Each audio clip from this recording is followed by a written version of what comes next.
We've certainly seen a lot of embarrassing disasters for Disney Star Wars over the last decade, but maybe the biggest cringe failure we've ever seen was the Galactic Starcruiser Hotel. Something that they put hundreds of millions of dollars into making. Something they spent years developing and building, thinking that it would be this premier experience and draw Star Wars fans there for years. And unfortunately, it did the exact opposite. It drove people away because it was all themed around the sequel trilogy. It didn't feel like Star Wars. Star Wars fans rejected it despite being told by all these paid shills that you need to go there and spend thousands. And after being open for just over a year, they decided to close it down and shut the doors forever. Disney shuts down Star Wars Galactic Starcruiser Hotel in another piece of mounted evidence that Disney has destroyed the Star Wars brand. This truly was just a massive embarrassment for them to have to announce at their quarterly earnings call, by the way, we're going to shut this thing down. We're going to take a $250 million loss, but it's worth it because it's losing money hand over fist. It is a complete and total dumpster fire failure. September 30th was the last day it was open, and in October, officially it closed, losing an average of $2.5 million per room with that over $250 million failure for the Star Wars Hotel. But now, a new rumor has started to circulate that maybe they're not done. Maybe they haven't had enough failure. Maybe they're looking for more, or maybe they might actually be trying to fix something. Disney could reopen its doomed Star Wars hotel. This is all based, and I've seen a couple people talking about this today. It's all based off this report from The Wrap. Starcruiser resurrected. Could Disney's $1 billion Star Wars experience make an unexpected return? Exclusive. Now, this is all based off the fact that Disney is essentially looking for feedback from people that stayed there. From all the people that were guests of the Starcruiser over the past year plus, they're looking for very specific feedback. Now, what that's leading some people to say is, well, they think they're trying to make a streamlined experience, make it better, and maybe redo the Star Wars hotel. I don't really think that's the case. I think they're trying to maybe learn from their failure. If they ever try to do something like this again, maybe it's not necessarily themed Star Wars, but Marvel or whatever. They got a lot of other brands they can focus things like this around, and they don't want to make a mistake this big again. That's what I think all these surveys are about. But it's so funny to see some of the same people that shilled for this thing, that desperately tried to get you to part with $5,000 or $6,000 for a dog shit experience. They're still trying to justify reasons for this failure to be around. If you are one of the last voyages of the Star Wars Galactic Starcruiser, the billion-dollar hotel and live experience housed in a stout gray building on Disney World property outside of Orlando, chances are you had something waiting for you when you got home. An invitation to take a survey about your time on the ship. Disney shuttered the ambitious Star Wars hotel at the end of September, closing its doors less than 2 years after it opened. $5,000 for two people for 2 nights. Live-in experience for fans of the sci-fi franchise. Well, no, it was for some Disney Star Wars fans. Most Star Wars fans had no interest in this piece of dog shit. That is really the reason why it failed. The idea that they're trying to find all these reasons, yes, there's a lot of actual reasons in terms of how big they made this place, in terms of how many people you need to staff it. Doing something where you need to have at least 75% attendance or 75% capacity to be profitable at all, maybe not the best way to go.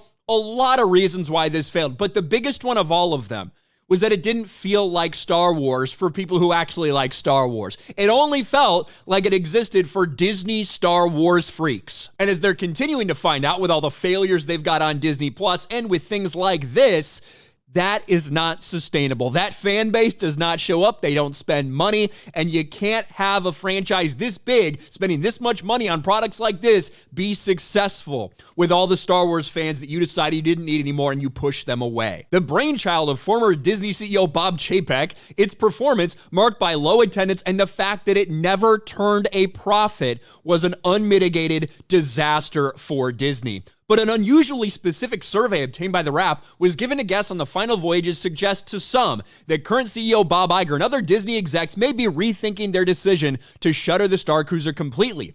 Questions in the survey, some say, point to a desire to rework and reopen the attraction as a more streamlined, less costly experience.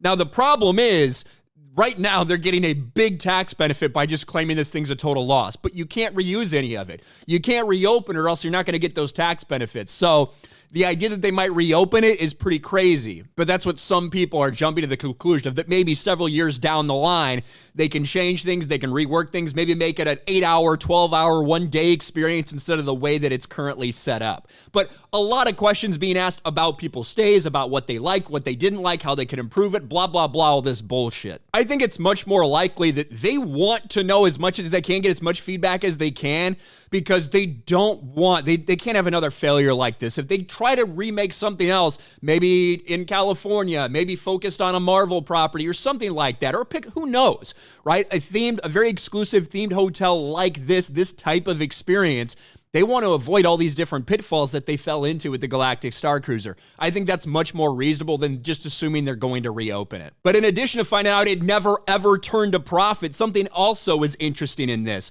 The hotel had an average occupancy rate of 70%. We heard that it needed a bare minimum of 75% capacity just to turn a profit, like bare minimum. Their average was less than that, meaning that some cruises had an occupancy as low as 20%.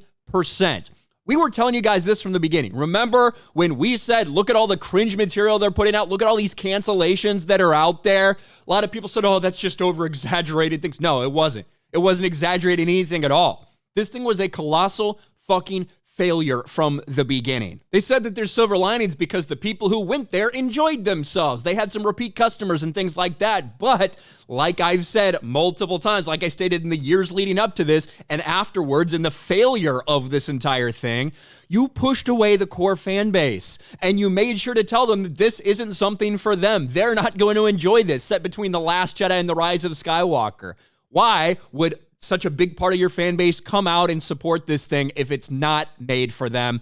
The answer was they didn't. Now, the fact that they're sending out these specific surveys to people, asking all sorts of questions about their experience and, you know, what's your story about this? How do you think it could improve? What did you not like? What did you not like? I think it's much more likely that they're just trying to find out as much as they can about why this thing failed, rather than that they have some desire to reopen it in a streamlined fashion. Because again, they're not going to get any of the tax benefits they're getting right now for shutting this piece of shit down. But only time will tell. I guess we'll see if the Galactic Starcruiser gets resurrected at any point in time. Certainly looks like in all likelihood they're going to end up bulldozing that piece of shit. What do you guys think about this? Is there any hope for the Star Wars Galactic Starcruiser Hotel to be resurrected, or is all hope truly lost? Let me know in the comments section below. Smash a like button, subscribe to the channel, ring the bell for notifications, share this video out there, and I'll talk to you later.